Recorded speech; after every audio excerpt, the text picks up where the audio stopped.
Welcome to Fundamental Journalism Skills Photography Part 1.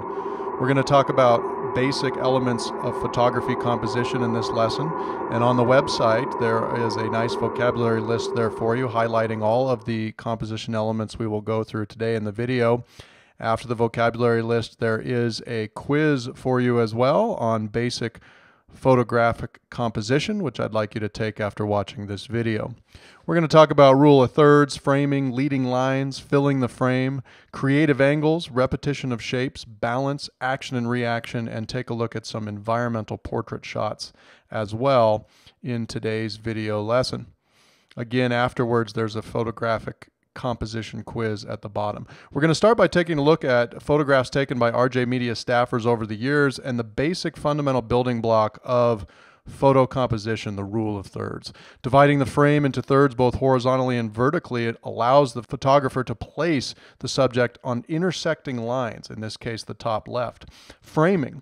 Framing our center of visual interest using the foreground and background technique, in this case blurred in the foreground so that we can see Jesus's eyes in the background. Leading lines, objects or lines in the photo that lead us to the center of visual interest.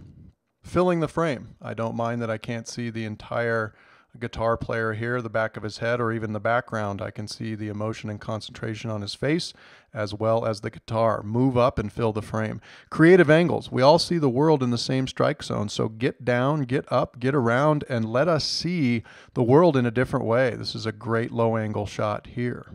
Repetition of shapes. The repetition of hands being held here is broken by the last hand at the end, which is sometimes the most powerful way to show repetition of shapes, is by one incongruent shape. Love this shot outside in the hallway in Senior Hall. The crucifix is the center of visual interest, but balanced by the students on the bottom right, large and small images balancing out. Action and reaction. This shot is great of Mr. Pantoja, but even better because of the reaction of the folks in the background, reacting to the crowd or to Mr. Pantoja, to what he's saying. Sports photography offers a great opportunity for action. We have the puck, we have the concentration, we have the eyes on goal, a great action shot here. But just as important is reaction. Don't turn that camera off after the goal's been scored.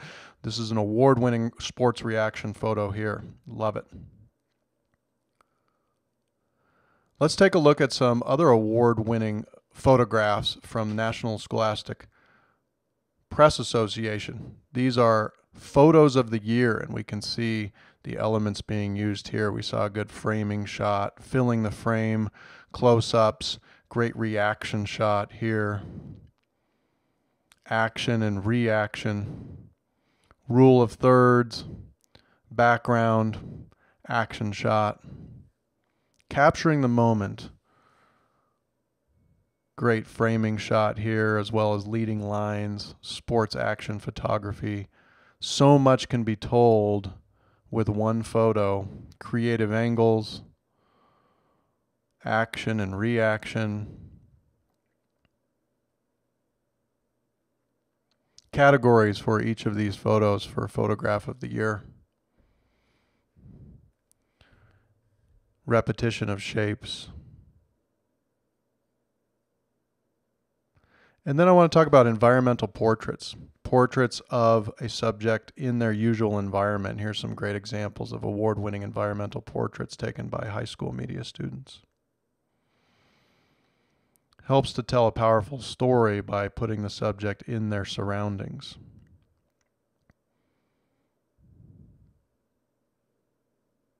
Great environmental portraits here. And you can see the basic composition elements being used in each of these.